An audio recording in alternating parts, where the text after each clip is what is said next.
Hey, welcome back to Frank's Model Works. I'm Frank.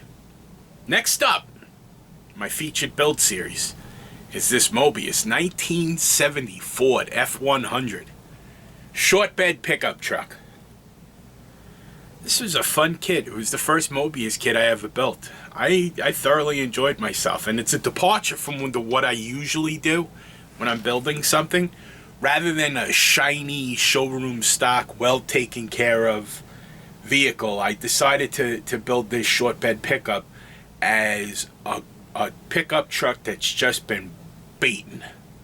It was probably maintained for most of its life, but round about 30 years ago or so, they just started abusing it.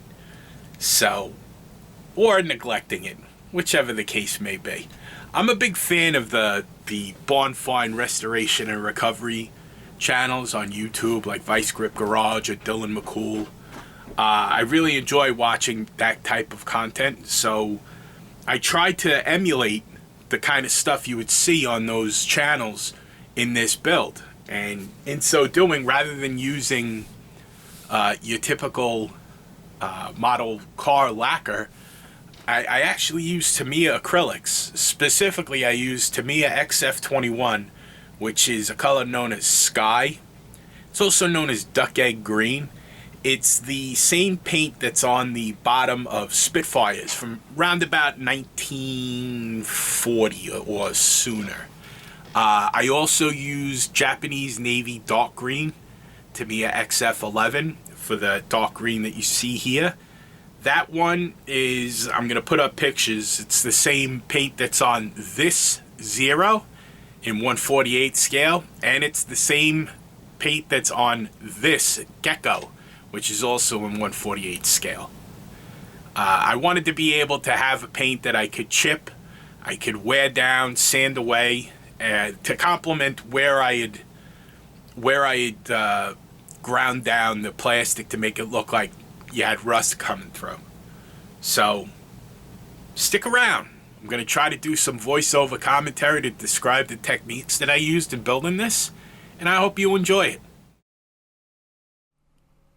We've all seen them, parked next to an outlying farm building, or up close on our favorite barn find and recovery YouTube channels. The rusted out hulks.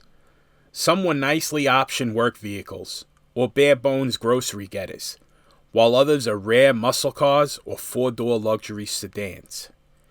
Our favorite YouTube channels scour the Facebook Marketplace and eBay in constant search for these forgotten wrecks, hoping to snag them up for a good price, travel to where they are, get them started, and drive them home, frequently several hundred miles away, and start their full journey back to the road with a new lease on life, rather than rotting in a dank corner of a crumbling barn.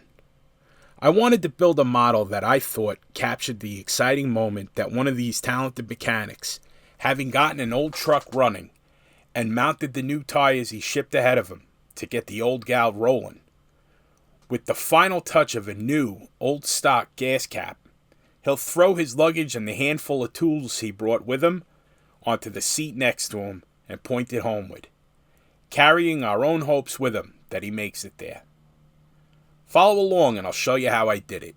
I started by using a Dremel tool with a grinding bit and ground out the plastic from the inside to create rust holes in common places on a pickup, like the rockers, the cab corners, across the cross member in the bed, and in the fender wells. I then sprayed everything with a primer coat of Mr. Mahogany Surface of 1500, thinned 1-to-1 with Mr. Color leveling thinner.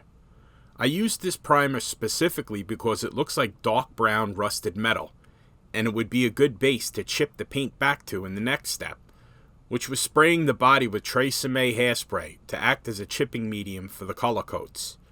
I don't know if this brand is recommended by other modelers, but it works for me. Next, I applied Tamiya XF21 Sky, thinned 1-to-1 with Tamiya X20A thinner, and applied full coverage in very light coats. It's important not to spray the paint on wet, because that can reactivate the hairspray and ruin your paint job.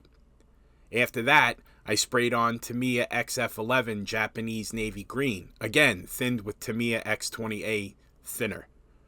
When these coats were dry, I used an old, flat Tamiya paintbrush whose bristles were cut short to dip in water and poke the paint job in common wear areas and around the rust holes that I had made first. I did this in order to start the chipping process and remove the paint from those areas. When I was satisfied with the chipping, I locked everything in with several light layers of Alclad Aqua Gloss Clear. It's at this point, this exact moment, where I mentioned hairspray and chipping medium, that someone, probably more than one, has clicked off the video or clicked down in the comments and said, gee, you should probably do a tutorial on chipping. It's coming. There's an entire series coming up about weathering. It's coming. It's on its way. You'll see it. Back to the 1970 Ford F100. Thank you. Ooh, look at the nice rust holes. Once the clear gloss had set overnight, I added a sludge wash using oil paints in umbers and siennas thinned with mineral spirits and, well, sludged it on, then wiped it away. This imparts an overall dirty and murky quality to the paint. To round out the body weathering, I streaked the body with oil paints applied under the belt trim, then wet the panel underneath with mineral spirits, and pulled a paintbrush moistened, I hate that word, with mineral spirits down to replicate rust streaks. The interior was painted and weathered just like the body, and I even ground a hole into the upholstery and filled it with upholstery foam, because nothing looks more like upholstery foam than upholstery foam. Even the scale difference can be explained away by saying that birds had been picking at it to build their nests, and no one will be able to tell you that the color isn't right. I just triggered the scale color effect crowd. Never mind. I then applied Alclad Clear Coat Flat, and I don't know why they spelled it that way. And finally, for the base, I used a plaque that I bought at a big box art store, and on top of that I placed Tamiya Diorama Texture Paint in the dark earth variety. The foliage that you see there is from a company that I can't find anymore because I built this a couple of years ago. But I will link down in the description to a website called Sprue Brothers, and specifically the search results for diorama accessories. They'll be in there. There's a lot of stuff to buy, and you could spend a lot of money. So, enjoy.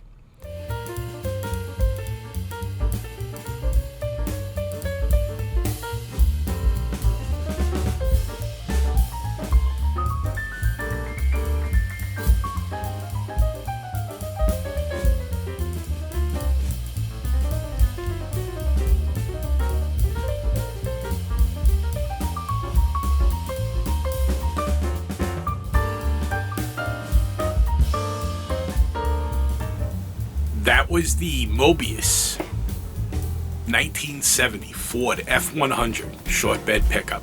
I hope you enjoyed the video. I really had a lot of fun building this model.